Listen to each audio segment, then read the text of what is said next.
विद्यार्थी मित्रांनो, आपलं स्वागत आहे माझ्या यूट्यूब चॅनल संतोष कुमार रंगदाळ या माझ्या चॅनलला सबस्क्राईब, लाईक आणि व्हिडिओला शेअर करायला विसरू नका। त्याचप्रकारे विद्यार्थी मित्रांनो, प्रत्येक व्हिडिओ सुरुवातीपासून शेवटपर्यंत पाहत राहा। नमस्कार विद्यार्थी मित्रांनो, मी प्राध्यापक संतोष कुमार रंगदाळ, उदत जयवंतराव पाटील, कन्या शाळा उच्च माध्यमिक विद्यालय हिमायतनगर, जिल्हा नांदेड। इयत्ता 11वी राज्यशास्त्र, प्रकरण 4 संविधानिक शासन, भाग 2। या अगोदर आपण विद्यार्थी मित्रांनो विभाग 2 तुलनात्मक शासन आणि राजकारण यामध्ये प्रस्तावना, शासनाच्या 3 प्रमुख शाखा, कायदेमंडळ, कार्यकारी मंडळ, न्यायमंडळ याविषयी तुलनात्मक दृष्टिकोनातून भारत, युनायटेड किंगडम म्हणजे ब्रिटन किंवा इंग्लंड, अमेरिका, USA याविषयी माहिती थोडक्यात घेतलेली होती। या अगोदरच्या भागामध्ये विद्यार्थी मित्रांनो आपण प्रकरण 4 संविधानिक शासन यामध्ये संविधान म्हणजे काय, संविधानवाद याविषयी माहिती घेतली होती। आजच्या लेक्चरमध्ये विद्यार्थी मित्रांनो आपण लोकशाही शासनाचे महत्त्वाचे प्रकार यामध्ये संसदीय पद्धत, अध्यक्षीय पद्धत आणि संघराज्य पद्धत याविषयी तुलनात्मक अभ्यास करणार आहोत। संसदीय पद्धत भारत आणि युनायटेड किंगडम या ठिकाणी आहे। अध्यक्षीय पद्धत हे अमेरिकेने स्वीकारलेली आहे, याविषयी माहिती आपण घेणार आहोत। दुसरी एक महत्त्वाची विद्यार्थ्यांना सूचना आहे की सर्व व्हिडिओ सुरुवातीपासून शेवटपर्यंत व्यवस्थित पाहणे आणि वेळोवेळी व्हिडिओ पॉज करून स्क्रीनशॉट घेऊन आपल्या वहीमध्ये नोंद करावी विद्यार्थ्यांनी। विद्यार्थी मित्रांनो, आज आपण प्रकरण 4 संविधानिक शासन भाग 2 हे पाहण्या अगोदर तुलनात्मक शासन आणि राजकारण विभाग 2 याविषयी आपण थोडक्यात चर्चा करूया। तुलनात्मक शासन आणि राजकारण यामध्ये शासनाच्या 3 प्रमुख शाखा, कायदेमंडळ, कार्यकारी मंडळ, न्यायमंडळ या प्रमुख 3 शाखा आहेत। आता कायदेमंडळाचे काम काय आहे, ते कायदे तयार करते। कायदेमंडळ हे कायदे तयार करण्याचे काम करत असते। त्यानंतर कार्यकारी मंडळ कायद्याची अंमलबजावणी करते। राजकीय कार्यकारी मंडळ आणि नोकरशाही। त्यानंतर न्यायमंडळ कायद्याचा अर्थ लावते व न्यायदान करणे हे महत्त्वाचे काम या ठिकाणी शासनाच्या प्रमुख 3 शाखांचे आहे। तर या ठिकाणी आपल्याला तुलनात्मक अभ्यास करायचा आहे। तुलनात्मक अभ्यास करत असताना भारत, युनायटेड किंगडम आणि अमेरिका या 3 देशांच्या शासनाच्या 3 शाखा याविषयी आपल्याला तुलनात्मक अभ्यास करायचा आहे। तर भारताच्या कायदेमंडळास काय म्हणतात, संसद अशा प्रकारे भारताच्या कायदेमंडळास म्हणतात।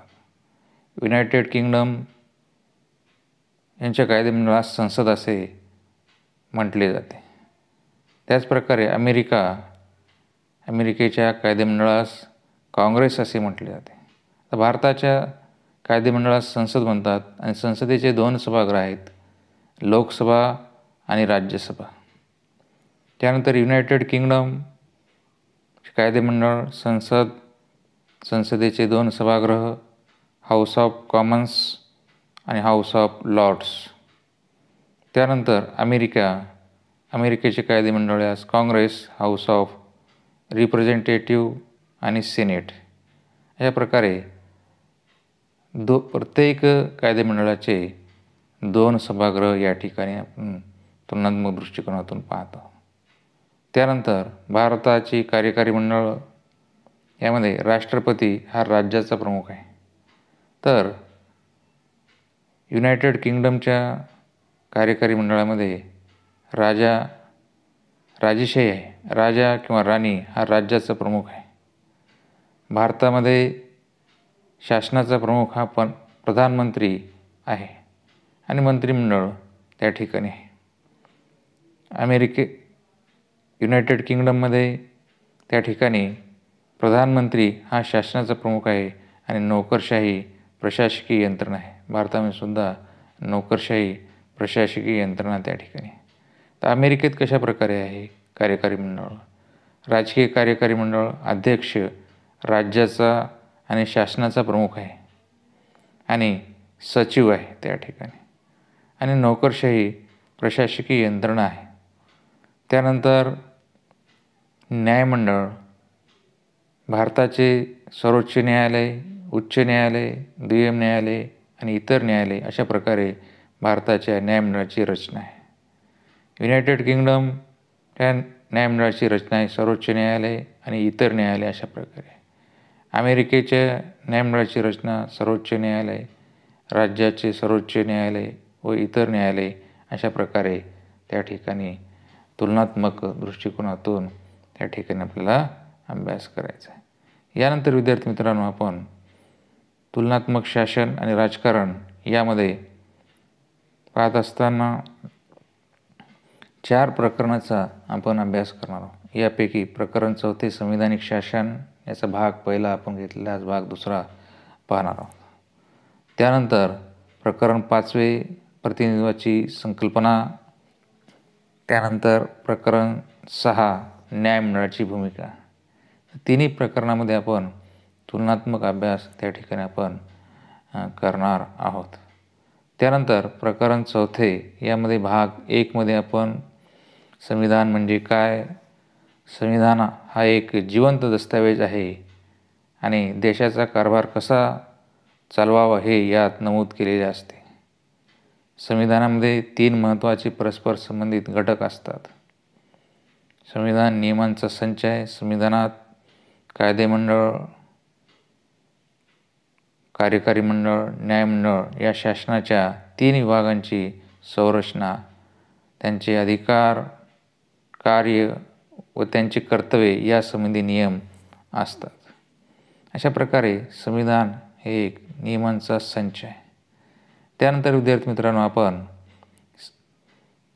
संविधान हे एक अधिकारांचा संच आहे.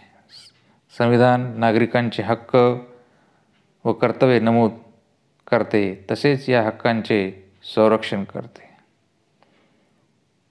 त्यानंतर संविधान उद्दिष्टे व मूल्यांचा संच आहे. संविधानात उद्दिष्टे व मूल्येही नमूद केलेली असतात. यावरून संविधान निर्मिती मागील उद्देश स्पष्ट होतो. त्यानंतर आपण विद्यार्थी मित्रांनो संविधानवाद याविषयी माहिती घेतली आहे. संविधानवाद म्हणजे काय?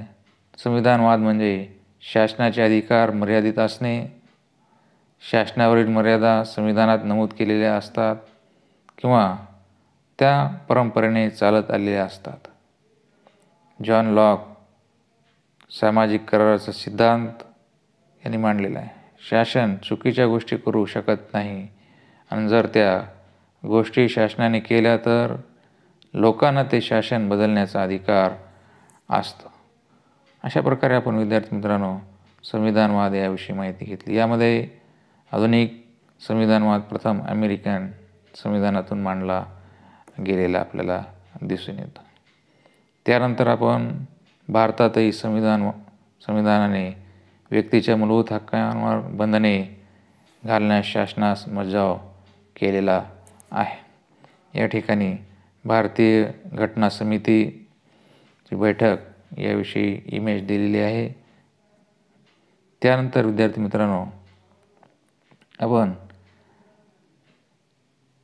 लोकशाहीमध्ये संविधानवाद म्हणजे केवळ शासनाच्या अधिकारावर नियंत्रण एवढेच नव्हे तर संविधानाच्या भावनेचे पालन करणे होय, जी तत्त्वे संविधानाची पायाभूत तत्त्वे आहेत ती सत्तेवर असणाऱ्यांनी पाळली पाहिजे, याला संविधानिक नैतिकता असे म्हणतात.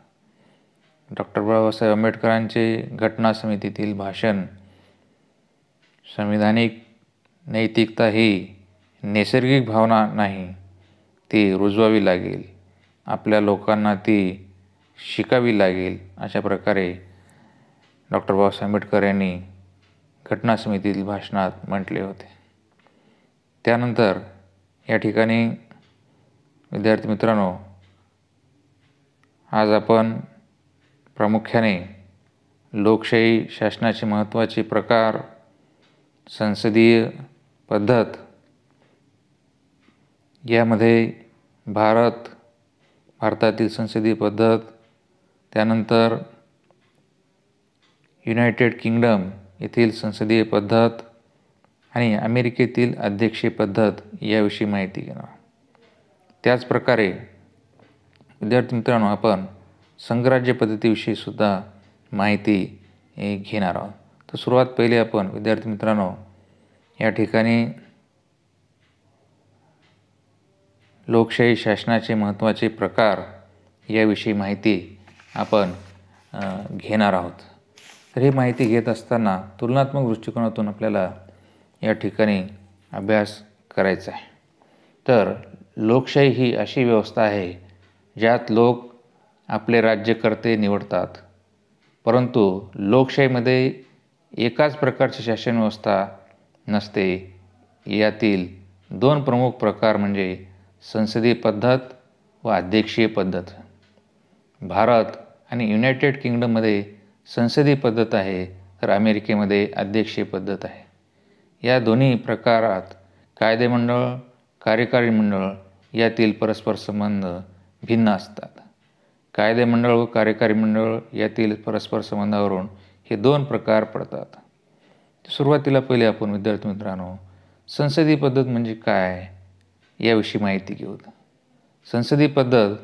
संसदीय पद्धतीत राष्ट्रप्रमुख व शासनप्रमुख भिन्न असतात.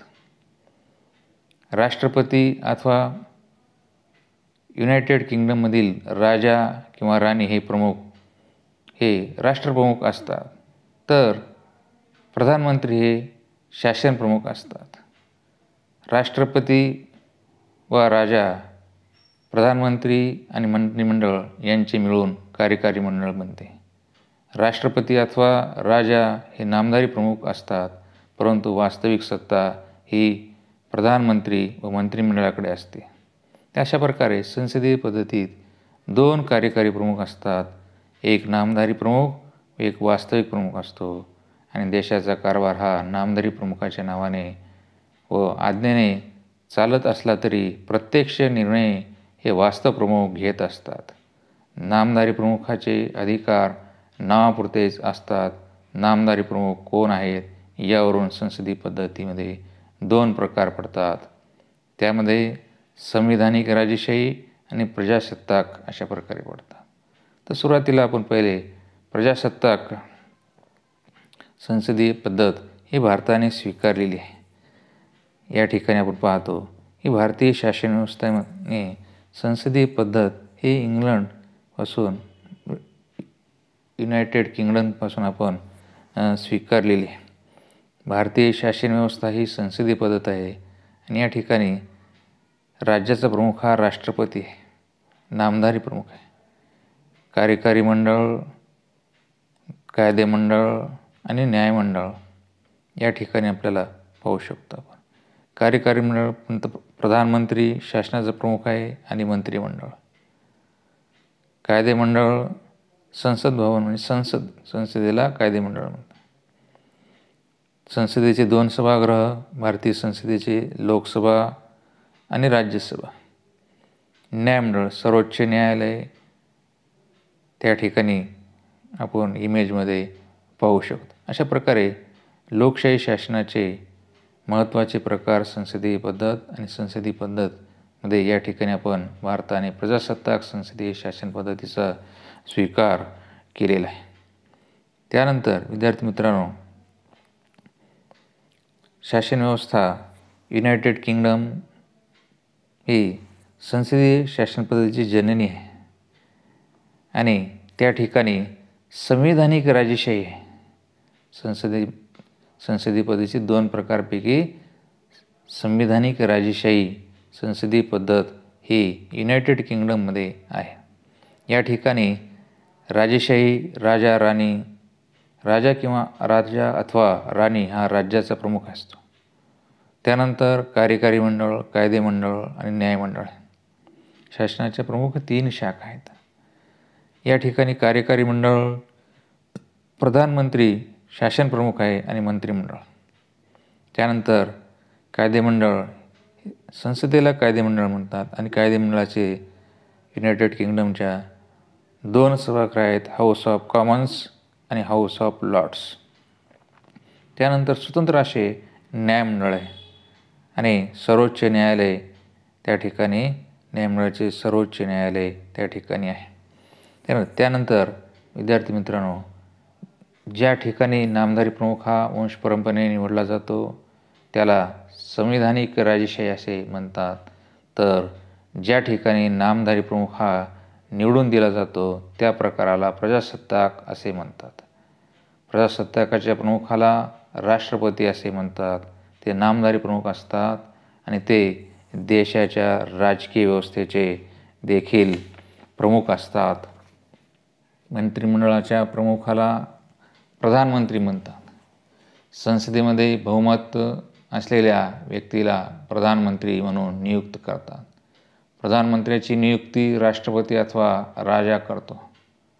या ठिकाणी इंग्लंडमध्ये राजा किंवा राणी ही पंतप्रधान नियुक्ती करतो, परंतु तो जनतेतून निवडून आलेला असतो. बहुमत प्राप्त पक्षाचा तो नेता असतो.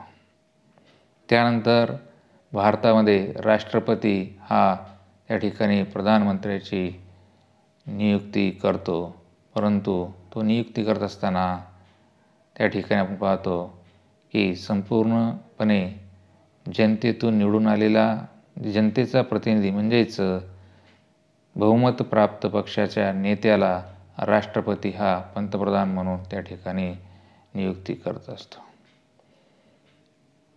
प्रधानमंत्र्यांच्या मदतीने प्रधानमंत्री शासनाचा कारभार चालवतात म्हणून त्यांना शासन प्रमुख असे म्हणतात.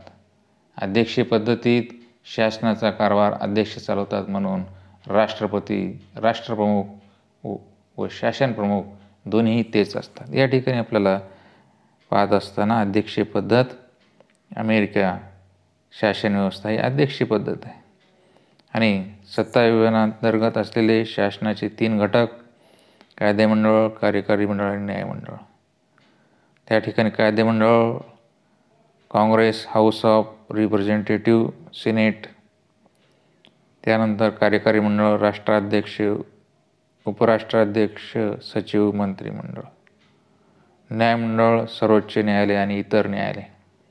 तर या ठिकाणी अमेरिकेमध्ये आपण पाहतो अध्यक्षीय पद्धत आहे आणि अध्यक्षीय पद्धतीचा कारभार अध्यक्ष चालवतात म्हणून राष्ट्रप्रमुख व शासन प्रमुख दोन्ही तेच असतात.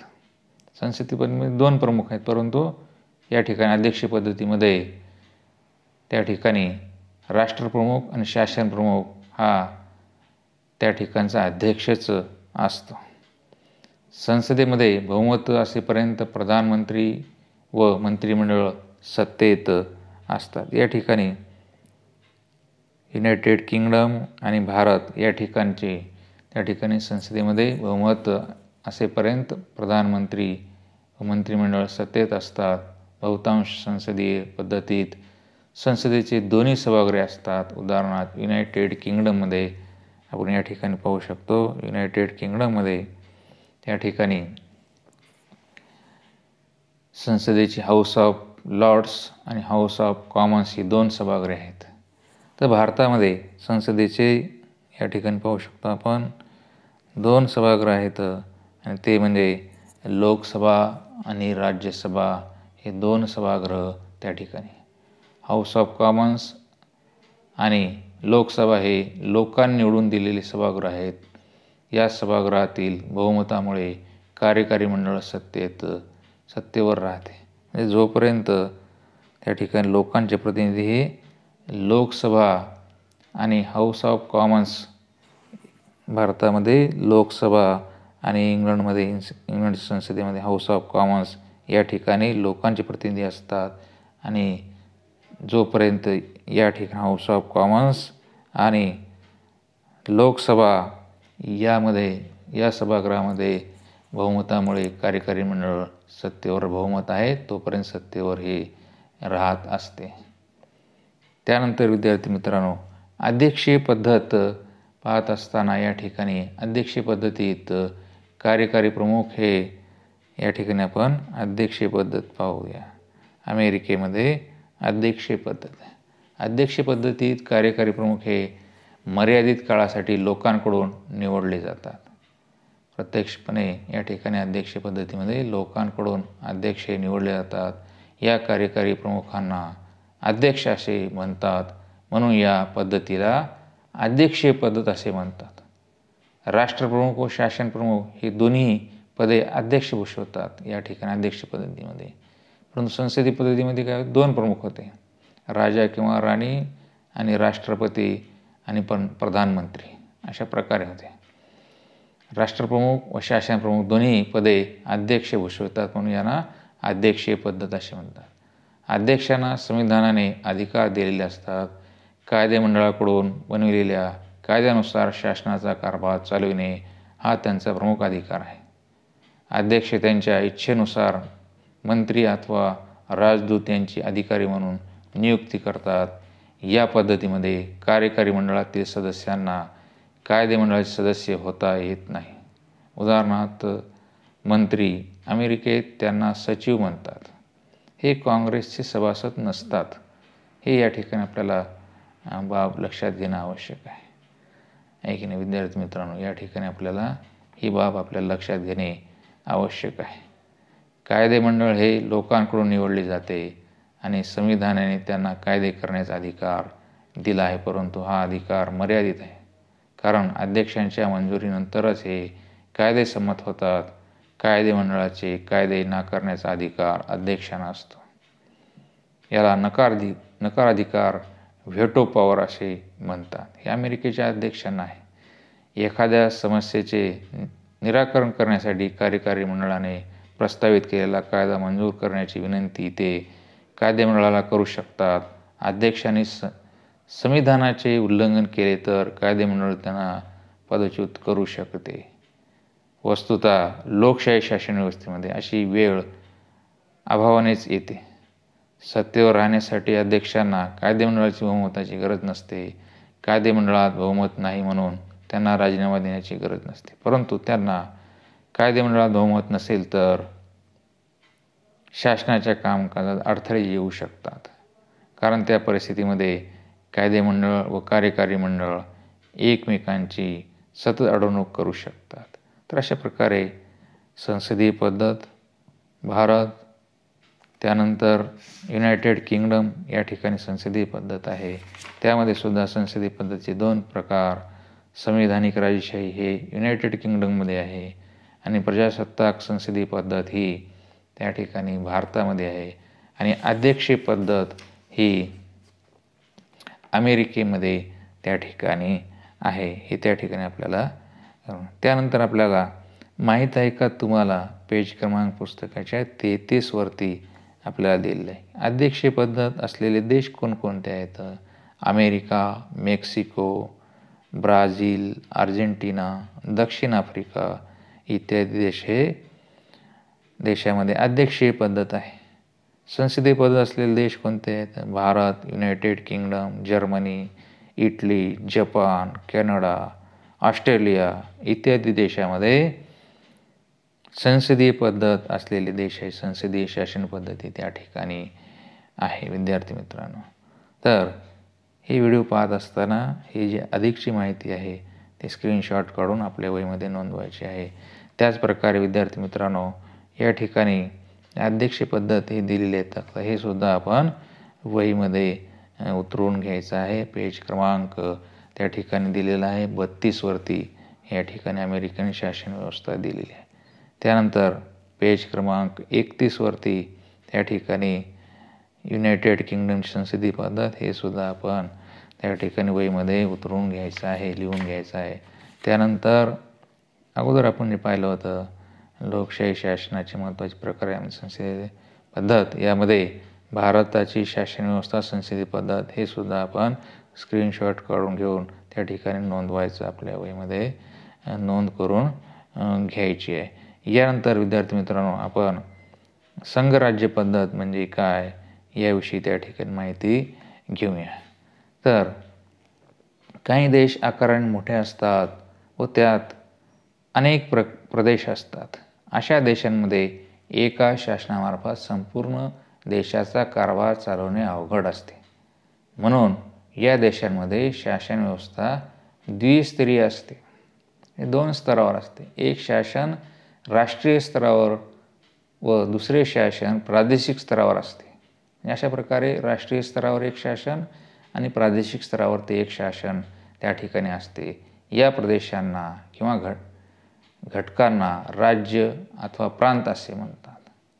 सत्तेचे विभाजन या 2 शासनामध्ये केले जाते. केंद्रीय स्तरावरील शासनाला राष्ट्रीय शासन असे म्हणतात. त्याचप्रकारे केंद्र शासन असे म्हणतात किंवा संघ शासन असे सुद्धा किंवा संघराज्य शासन असेही यांना म्हटले जाते. तर प्रादेशिक स्तरावरतील जे शासनाला राज्य शासन असे म्हणतात.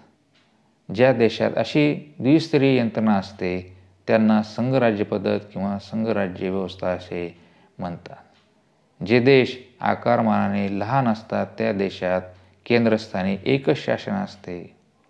या पद्धतीला एकात्म पद्धत असे म्हणतात. म्हणजे त्या देशामध्ये जे देश आकाराने लहान असतात त्या देशात केंद्रस्थानी एकच शासन असते, त्या पद्धतीला एकात्म शासन असे म्हणतात. आणि ज्या ठिकाणी 2 स्तरावर शासन असते त्या ठिकाणच्या पद्धतीला संघराज्य पद्धत किंवा संघराज्य व्यवस्था असे म्हणतात.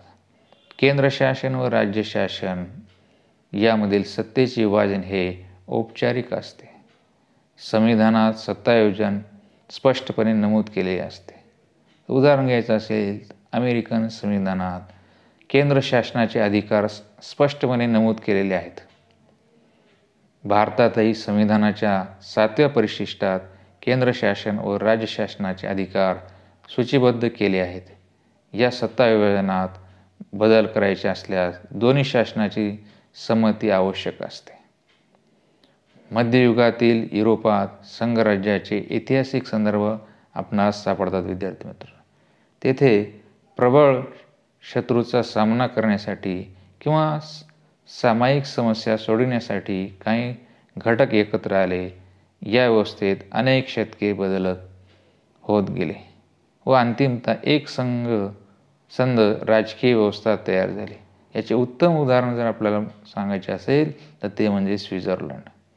काही ठिकाणी परिपूर्ण संघराज्य पद्धती अल्पावधीत तयार झाली. उदाहरणार्थ अमेरिका. या ठिकाणी 13 स्वतंत्र ब्रिटिश वसाहतींनी 18व्या शतकात स्वातंत्र्यासाठी युनायटेड किंगडम विरुद्ध ब्रिटन विरुद्ध लढा दिला व स्वातंत्र्य मिळवले. हे स्वातंत्र्य टिकवण्यासाठी काय केलं आहे विद्यार्थी मित्रांनो यांनी, तर सर्वांनी एकत्र येणे गरजेचे होते. या 13 वसाहती एकत्र येणे गरजेचे होते आणि याची जाणीव या 13 वसाहतीतील लोकांना झाली आणि ते एकत्र आले व एक नवीन देश अस्तित्वात आलेला आहे. ब्रिटिशांची या 13 वसाहतीवरती राज्य होते आणि ते ब्रिटिशांविरुद्ध युनायटेड किंगडम विरुद्ध त्या ठिकाणी एकत्र आले आणि एक देश अमेरिका देश अस्तित्वात आला आणि तो देश म्हणजे एकत्र आलेल्या या 13 वसाहतीचा देश म्हणजे तो देश म्हणजे अमेरिका. अशा प्रकारे अस्तित्वात आलेल्या संघराज्यांना एकत्रीकरणातून आलेले म्हणजे वेगवेगळे त्या ठिकाणी 13 वसाहती होत्या आणि ते एकत्र आल्या आणि त्यामधून त्या ठिकाणी संघराज्य निर्माण झाले आणि या संघराज्याला अस्तित्वात आलेल्या संघराज्याला एकत्रीकरणातून आलेले किंवा कमिंग टुगेदर असे सुद्धा संघराज्य म्हटले जाते. कॅनडा, ऑस्ट्रेलिया या देशातील संघराज्य व्यवस्था अशाच प्रवृत्तीतून अस्तित्वात आलेली आहे. तर भारतात सुद्धा संघराज्य पद्धती आहे, परंतु भारताला स्वातंत्र्य मिळाले त्यावेळेस अनेक संस्थाने व ब्रिटिश अंमलाखाली अनेक प्रदेश अस्तित्वात होते विद्यार्थी मित्रांनो. आणि आज ती राज्य आपण बघतो ती स्वातंत्र्यानंतर भाषेच्या आधारावरती तयार केली. भाषावार प्रांतरचना ही करण्यात आलेली आहे. म्हणजेच वसाहतींच्या एकत्रीकरणातून अमेरिकन संघराज्य तयार झाले. तर भारतात केंद्रीय सत्तेने नवीन राज्य तयार केले. या पद्धती विरुद्ध काही देशात एक केंद्री पद्धत बदलून नवीन राज्ये अथवा प्रांत तयार केल्याने संघराज्य अस्तित्वात आले. यांना एकत्र धरून ठेवणारी संघराज्य पद्धती तयार केल्याने त्यांना संघराज्य पद्धती होल्डिंग टुगेदर, त्या ठिकाणी अमेरिकेत काय कमिंग टुगेदर, या ठिकाणी होल्डिंग टुगेदर असे म्हणू शकतो आपण यांना. आणि या पद्धतीत देशाची एकात्मता टिकवण्यासाठी केंद्रीय सत्तेचे विभाजन केले जाते. युनायटेड किंगडममध्ये एक केंद्रीय शासन पद्धती आहे, परंतु आज तेथील स्कॉटलंड, वेल्स व उत्तर आयर्लंड यांना काही प्रमाणात स्वायत्तता दिली आहे. आणि त्यामुळे विद्यार्थी मित्रांनो त्यांची स्वतंत्र विधिमंडळे आहेत. आता भारताचा जर विचार केला तर भारतात सत्ता विभाजनामध्ये केंद्र शासनाला अधिक अधिकार दिलेले आहेत. म्हणून भारतीय संघराज्याला संघराज्य सदृश्य संघराज्य अशा प्रकारे क्वासी फेडरेशन अथवा एकात्मतेकडे झुकणारे संघराज्य असे म्हटले जाते. भारतीय संघराज्याचा प्रवास संमिश्र आहे.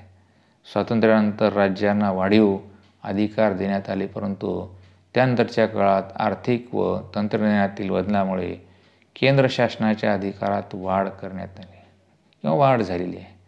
तर अशा प्रकारे विद्यार्थी मित्रांनो या पाठामध्ये आपण संविधानाचे महत्त्व, संविधानाच्या चौकटीत राहून शासन कसे काम करते याविषयी माहिती घेतली. विविध प्रकारच्या शासन पद्धतीविषयी माहिती आपण घेतली. लोकशाही शासन व्यवस्थेत शासन कसे बनते हे आपण यानंतरच्या पाठामध्ये आपण पाहणार आहोत.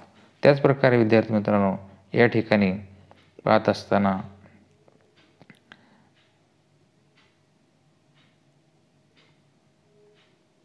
अधिकची माहिती या ठिकाणी आपण घेऊया. तर अधिकची माहिती आपल्यामध्ये पेज क्रमांक 34 वरती देण्यात आली आहे.